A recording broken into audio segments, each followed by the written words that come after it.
अस्सलाम वालेकुम। Web development course का सेकंड लेक्चर।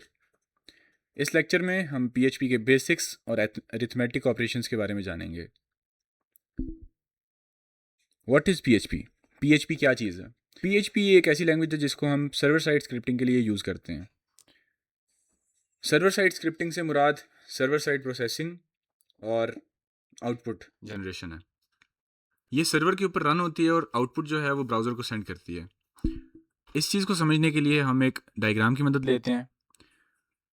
अब यहाँ पर आप देख सकते हैं कि HTML और PHP की फ़ाइल साथ साथ बनी हुई है। ऐसा इसलिए है कि आप PHP की फ़ाइल के अंदर ही HTML को भी लिख सकते हैं। HTML हो, CSS हो, जावास्क्रिप्ट हो, जो आपने ब्राउज़र साइड के लिए लिखनी हो वो आप .php की फ़ाइल में आप ये सब कुछ कर सकते हैं। ये फ़ाइल जो है सर्वर के ऊपर प्रोसेस होती है और प्रोसेसिंग के बाद एक आउटपुट जनरेट होती है। वो आउटपुट वेब ब्राउज़र को सेंड होती है। जब आप लिखते हैं जाके अपने ब्राउज़र के अंदर google.com तो एक रिक्वेस्ट जाती है सर्वर को। सर्वर के ऊपर जो भी फाइल्स पड़ी हुई हैं जिस भी लैंग्वेज में हैं वो प्रोसेसिंग कंप्लीट करता है सर्वर, और सर्वर वापस एक रिस्पांस आपके ब्राउज़र को सेंड करता है, और वो जो रिस्पांस है that is actually A web page. इसके बाद हम आते हैं इस बात पे कि PHP जो है दुनिया में सबसे ज़्यादा यूज़ होने वाली लैंग्वेजेस में से एक है वेब डेवलपमेंट के पर्पज़ के लिए। दुनिया में तकरीबन 75% सर्वर्स जो हैं वो PHP को यूज़ करते हैं। 75% ऑफ वेबसाइट्स। जो आपका वर्डप्रेस है, वर्डप्रेस का जो पूरा फ्रेमवर्क है that is built on PHP। PHP को यूज़ करके वर्डप्रेस का पूरा फ्रेमवर्क बनाया गया है। तो इसलिए अगर आप आपको अगर PHP अच्छे से आती है तो आप वर्डप्रेस के लिए प्लगइन्स बना सकते हैं, वर्डप्रेस के अंदर कस्टमाइजेशंस कर सकते हैं। दूसरे नंबर पे हमने अपना एनवायरनमेंट सेट करना है। एनवायरनमेंट से मुराद आपके जो कंप्यूटर के ऊपर जो आपको सॉफ्टवेयर्स वगैरह रिक्वायर्ड हैं PHP को रन करने के लिए और इसको सीखने के लिए, वो हम इससे पिछले लेक्चर के अंदर, लेक्चर नंबर 1 के अंदर हम लोग कवर कर चुके हैं। और हमने जैम्प इंस्टॉल किया था और इसके अलावा विजुअल स्टूडियो कोड। जैम्प जो है वो बेसिकली आपका कोड रन करता है, आपका जो PHP एज अ सर्वर काम करता है। इसके अंदर काफ़ी सारी एडवांस्ड चीज़ें हैं जैसे कि अपैचे वेब सर्वर, एनजिनिक्स, लेकिन इनको हम इंशाल्लाह आगे जाके कवर करेंगे। अच्छा, इसके बाद हम आ जाते हैं वेरिएबल्स और डाटा टाइप्स की तरफ, आज के अपने बेसिक लेक्चर की तरफ। तो इसके लिए मैं अपना विजुअल स्टूडियो कोड खोल लेता हूँ, और जहाँ पर हमने कल वो फाइल बनाई थी index.php की, वो यहाँ पर अभी भी मौजूद है। इसके साथ ही मैं अपना जैम्प सर्वर भी ऑन कर लेता हूँ। ये खोल के यहाँ पर ये स्टार्ट अपैचे और MySQL को भी स्टार्ट कर लेता हूँ। MySQL को अभी स्टार्ट करने की ज़रूरत नहीं है, लेकिन इसको आगे जाके हम देखेंगे कि करता क्या है। इसके बाद इसके जो लोकल होस्ट है उसको हम जाके खोल लेते हैं।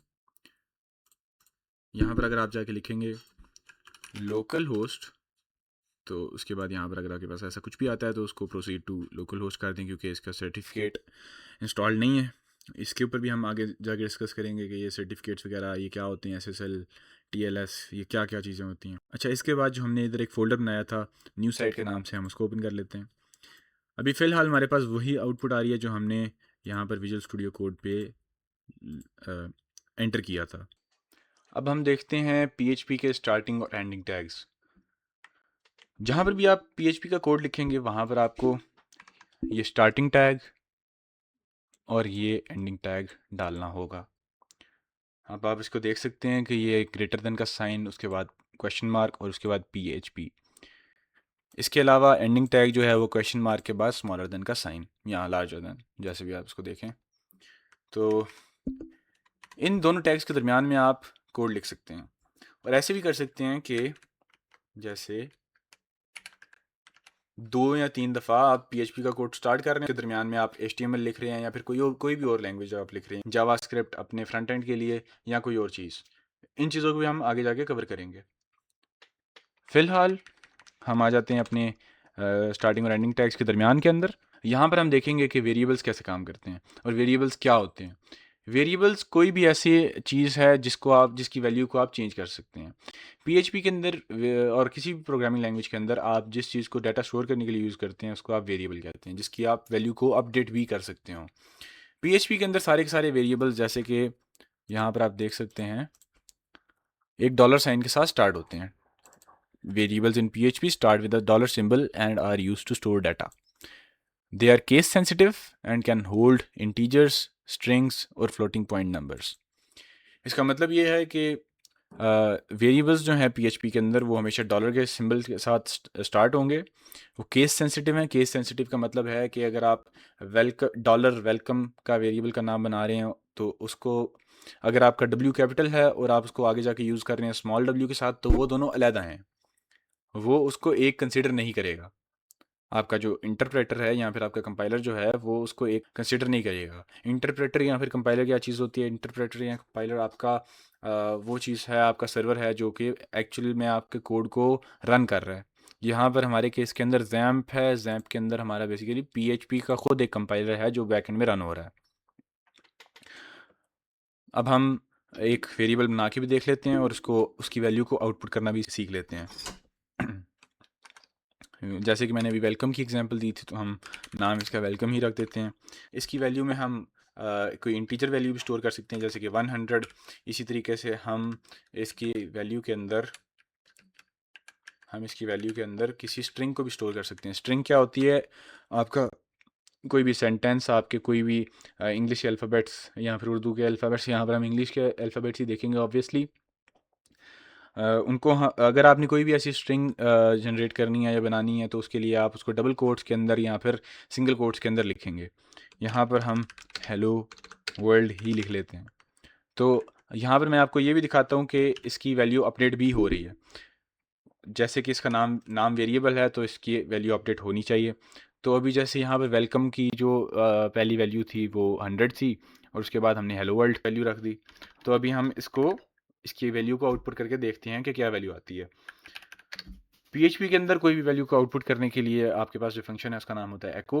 आपने इसका सिंटैक्स जो कि मतलब लिखने का तरीका वो ये है कि एको, उसके बाद आपने एक स्पेस देनी है. अगर तो आप कोई वेरिएबल की वैल्यू को आउटपुट कराना चाह रहे हैं तो आप उस वेरिएबल का नाम देंगे. अगर आप कोई ख़ुद से वैल्यू आउटपुट कराना चाह रहे हैं एक सेट वैल्यू, तो उसको भी आप इसके आगे लिख सकते हैं, जैसे कि एको 1. तो यहाँ पर आप इसको सेव करेंगे और जाके आप अपने लोकल होस्ट को रिफ़्रेश करेंगे तो आपके पास वो चीज़ आ रही है जो उसके आगे आपने लिखी थी. इसी की जगह अगर हम यहाँ पर मैं लिख देता हूँ हाय, तो और वापस मैं जाता हूँ यहाँ जाके रिफ़्रेश करता हूँ तो यहाँ पर हाय लिखा हुआ आ रहा है. इसके अलावा जो तीसरा तरीका था वो ये था कि आप अपने वेरिएबल का नाम जो है उसके आगे लिख दें. तो यहाँ पे मैं इसी तरह करके इसका वेरिएबल का नाम लिख देता हूँ इसके सामने और अब मैं जाके चेक करता हूँ कि क्या आउटपुट आती है. Hello world. हेलो वर्ल्ड आर नहीं मैंने लिखा, लेकिन आपको समझ आ गई होगी. अच्छा, यहाँ पर पहले जो थी इसकी वैल्यू 100 थी, लेकिन हमने क्योंकि इसकी वैल्यू अपडेट कर दी तो वो हेलो वर्ल्ड को आउटपुट कर रहा है. अब यहाँ पर मैं इसको कमेंट कर दूँ. अगर कमेंट्स क्या होते हैं? बेसिकली आपके कोड को मोर ज़्यादा रीडेबल बनाने के लिए, आपको आपके खुद की आसानी के लिए, या फिर अगर आप चाह रहे हैं कि ये कोड रन ना हो तो आप उसके लिए अपने कोड को कमेंट कर सकते हैं. कमेंट्स PHP के अंदर दो तरह के होते हैं, एक सिंगल लाइन और मल्टी लाइन. सिंगल लाइन क्या होता है? अगर आप सिर्फ एक लाइन जो है कोड की उसको आप कमेंट करना चाह रहे हैं तो वो सिंगल लाइन कमेंट है. अगर आप ज़्यादा सारी लाइंस को कमेंट इकट्ठा करना चाह रहे हैं तो वो मल्टी लाइन कमेंट उसको कहेंगे. इन दोनों के तरीके डिफरेंट हैं. अगर आप डबल फॉरवर्ड स्लैश अगर डाल देते हैं तो ये आपका कमेंट हो गया. और अगर आप ज़्यादा कोड को कमेंट करना चाह रहे हैं तो उसके लिए आपके पास होता है फॉरवर्ड स्लैश एस्ट्रिक और उसके बाद दोबारा से एस्ट्रिक और उसके बाद फॉरवर्ड स्लैश. इस सब के बीच के अंदर आप जो भी लिखेंगे वो कमेंट है. अब यहाँ पे मैं लिख सकता हूँ hello this hello I am learning about PHP. तो आप जो भी इसके अंदर लिखेंगे वो प्रोग्राम का हिस्सा कंसीडर नहीं होगा, वो रन नहीं होगा, लेकिन आपकी फ़ाइल के अंदर फिर भी मौजूद रहेगा, जो इसको आप बाद में कभी अपनी आसानी के लिए कि आपने यहाँ पर क्या लिखा था उसके लिए आप इसको यूज़ कर सकते हैं. अब जैसे कि हमने इस लाइन को कमेंट कर दिया है, तो अब हम जाके अगर इसको रन करके देखेंगे तो उसकी जो एक्चुअल वैल्यू, जो पहली वैल्यू थी वो 100 थी उस वेरिएबल की, वो यहाँ पर आउटपुट हो रही है. उम्मीद है कि आपको वेरिएबल्स की बेसिक्स जो हैं वो समझ आ चुकी होंगी. इसके बाद हम आगे बढ़ते हैं अरिथमेटिक ऑपरेशंस की तरफ. अरिथमेटिक ऑपरेशंस क्या होते हैं? आपकी addition, subtraction, multiplication, division, modulus लेना. मॉडुलस बेसिकली रिमाइंडर को कहते हैं. तो ये सारी चीज़ें जो हैं ये आपके अरिथमेटिक ऑपरेशंस कहलाती हैं. इस वीडियो के अंदर हम इन्हीं को कवर करेंगे मोस्टली. तो इसके लिए मैं वापस वो फाइल खोल लेता हूँ. अच्छा, यहाँ पर आप देख सकते हैं कि अरिथमेटिक ऑपरेशन में addition, subtraction, multiplication, division, modulus और एक्सपोनेंशियल, ठीक है, पावर, जिसको आप पावर कहते हैं कि A power B, A raise to power two, A raise to power three, जिस तरह आपकी मैथ्स में होता है, उसी तरह यहाँ पर एक्सपोनेंशियल वैल्यूज़ यहाँ पर भी एग्जिस्ट करती हैं। इनकी एग्जांपल्स भी इनके आगे दी गई हैं, जैसे कि dollar A plus dollar B, dollar A minus dollar B, के आप इनको कैसे यूज़ कर सकते हैं, dollar A into dollar B, dollar A divided by dollar B, dollar A modulus dollar B, dollar A exponential dollar B, ठीक है। तो इसको हम अब करके भी देख लेते हैं। यहाँ पर हमने एक वेरिएबल ए और एक वेरिएबल बी ले लिया है। ए की वैल्यू हमने 1 असाइन की है, बी की वैल्यू हमने 2 असाइन की है। इसको मैं जूम इन कर लेता हूँ। अच्छा, तो इसके बाद हम सबसे पहले इसके ऊपर एडिशन जो है वो परफॉर्म करके देखते हैं। इसके लिए हम एक नया वेरिएबल बना लेते हैं जिसका नाम हम रिज़ल्ट रख देते हैं कि इसका क्या रिज़ल्ट आ रहा है, और इसके बाद हम इसको एको भी कर लेते हैं कि मतलब हमें बाद में वैल्यू भी पता लगे कि क्या इसका रिज़ल्ट आया था, रिज़ल्ट। अब हम इसके अंदर जाके सबसे पहले इसकी एडिशन परफॉर्म कर लेते हैं, dollar A plus dollar B. अब मैं अगर इसको सेव करूँगा और जाके मैं इसको रन कर लूँ तो हमारे पास 3 आ जाता है, क्योंकि 1 + 2 = 3। अब अगर मैं इसकी वैल्यूज़ को चेंज करूँ, जैसे कि इसको 4 कर दूँ, तो यहाँ पर ऑटोमेटिकली 6 आ रहा है रिफ़्रेश करने पे। तो इसके बाद हम इसकी जो है सब्ट्रैक्शन की तरफ चले जाते हैं, a - b, ठीक है। तो a - b के अंदर हम जाके देख रहे हैं तो 2 आ रहा है, क्योंकि 4 - 2 = 2। और इसके बाद हम इसकी मल्टीप्लिकेशन देख लेते हैं। मल्टीप्लिकेशन अगर करें 2 × 4 तो 8 आता है, तो अकॉर्डिंगली यहाँ पर वही आंसर आ रहा है। यहाँ पर अगर इसको जाके डिवाइड कर देते हैं, मतलब कि 4 / 2, तो हम देख लेते हैं क्या आंसर आता है, 2। 4 / 2 = 2। अब हम मॉडुलस को भी देख लेते हैं। मॉडुलस क्या है? मॉडुलस बेसिकली अगर आप डिवाइड करते हैं तो उसके बाद जो रिमाइंडर बचता है उसको हम मॉडुलस के थ्रू फाइंड कर सकते हैं। a मॉडुलस b 0, क्योंकि उसका रिमाइंडर 0 आता है, वो पूरा का पूरा डिवाइड हो जाता है। अब हम इसकी पावर भी फाइंड कर सकते हैं, जैसे कि 4⁻² हमने अगर फाइंड करना है, क्योंकि a की वैल्यू 4 है और b की वैल्यू 2 है, तो हम उसको इस तरह फाइंड कर सकते हैं। 4 × 4 = 16, क्योंकि पावर 2 थी तो वो दो दफ़ा मल्टीप्लाई हो जाएगा 4, तो 16 हमारे पास वैल्यू आ जाएगी। इसके बाद हम देख लेते हैं कि कंबाइनिंग स्ट्रिंग्स एंड वेरिएबल्स। हम PHP के अंदर स्ट्रिंग्स को और वेरिएबल्स को कंबाइन कैसे कर सकते हैं। अच्छा, अब हम आते हैं स्ट्रिंग्स की कंकैटिनेशन की तरफ।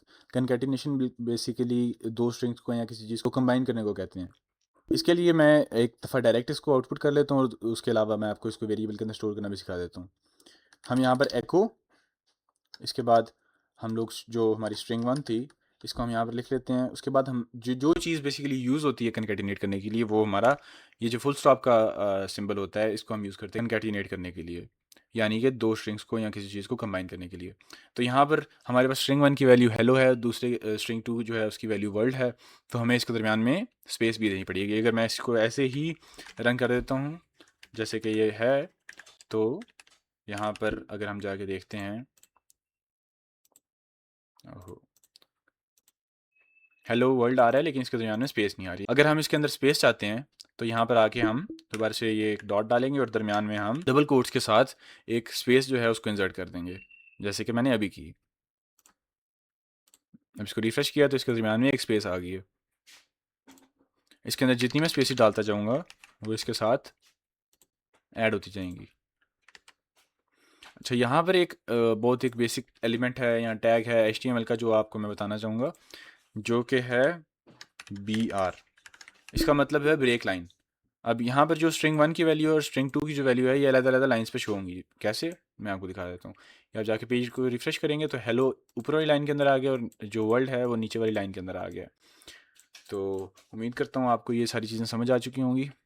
अभी तक आपने जो कुछ भी सीखा है, इसको इस्तेमाल करके अब हम एक कैलकुलेटर बनाएंगे जो कि वैल्यू URL से लेगा। URL से मतलब आपकी लिंक है, और उसको प्रोसेस करके एक आउटपुट जनरेट करेगा। अच्छा, जैसे कि आप देख सकते हैं, मैंने यहाँ पर ये फाइल खोली है और इसके अंदर दो वेरिएबल्स हैं A और B, और इनके आगे लिखा हुआ है $_get। अच्छा, ये गेट और पोस्ट दो तरह के मेथड्स होते हैं जिनके थ्रू आप यूज़र से डाटा ले सकते हैं input in case of PHP की डेवलपमेंट। इसके अंदर आप दो तरीक़ों से यूज़र से इनपुट ले सकते हैं, एक गेट और एक पोस्ट। पोस्ट जो है वो ज़्यादा सिक्योर होता है और उसके अलावा वो यूज़र इतनी ईजीली मॉडिफाई नहीं कर सकता, लेकिन जो गेट मेथड है इसके अंदर आपका क्योंकि यूआरएल के थ्रू डाटा ट्रांसमिट हो रहा होता है तो इसलिए ये थोड़ा सा अनसिक्योर होता है। लेकिन फ़िलहाल हम इसी को यूज़ करेंगे ताकि आपको डाटा की ट्रांसमिशन है उसकी आपको समझ आ जाए। तो यहाँ पर $_ गेट के साथ हमने ये ब्रेसेस और उसके अंदर ये सिंगल कोट्स डाले हैं। इसके अंदर हम जो भी इनपुट करेंगे जैसे कि एक्स और नीचे वाई, तो इन्हीं नामों से हम इसके यूआरएल के अंदर इनपुट दे सकते हैं और वही वहाँ यहाँ पर आके $A और $B को असाइन हो जाएगी।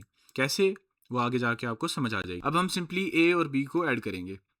एक और वेरिएबल बना लेते हैं रिजल्ट का और इसको असाइन कर देते हैं $A प्लस $B। और ये जो वेरिएबल है रिजल्ट का, इसको हम एको करा देते हैं ताकि इसकी वैल्यू जो है वो आउटपुट हो जाए। अभी हम इसको ब्राउज़र के अंदर जाके चेक कर लेते हैं। यहाँ पर आके हम पेज को रिफ्रेश करते हैं तो ये कह रहा है कि अनडिफाइंड एरे की x एंड अनडिफाइंड एरे की y। ठीक है, इसके लिए मैं आपको फ़िलहाल के लिए बता देता हूँ ये कैसे सॉल्व होगा। आगे जाके इसकी आपको अंडरस्टैंडिंग भी हो जाएगी। जब हम एरेज़ को पढ़ेंगे तब आपको ये भी समझ आ जाएगा कि ये x और y कैसे एक एरे का हिस्सा थे और ये उनकी कीज़ थी। अच्छा, यहाँ पर आके आप इसको एक क्वेश्चन मार्क डालेंगे। ठीक है, ये आपका दिखाता है आपके ब्राउज़र को कि ये एक गेट मेथड के थ्रू डाटा ट्रांसमिट होने लगा है। यहाँ पर आप x लिखेंगे जो कि पहला वेरिएबल के साथ लिंक था जो कि a वेरिएबल था, और इक्वल्स डाल के आप इसके आगे इसको कोई भी वैल्यू असाइन कर सकते हैं जैसे कि 12 फॉर एग्जांपल। और उसके बाद आप ये जो एम्परसैंड जो एंड का सिंबल होता है आप इसको डालेंगे और उसके बाद आप अपना y लिखेंगे, y इक्वल्स टू कोई भी वैल्यू दे दें जिस तरह के 6। अब जब मैं एंटर को हिट करूँगा, जब ये रिफ़्रेश होगा तो आपके पास आ जाता है कि 12 और 6 को इसने ऐड किया और यहाँ पर उसके पास जो रिज़ल्ट आया 18 का 18, तो ये उसने आउटपुट कर दिया।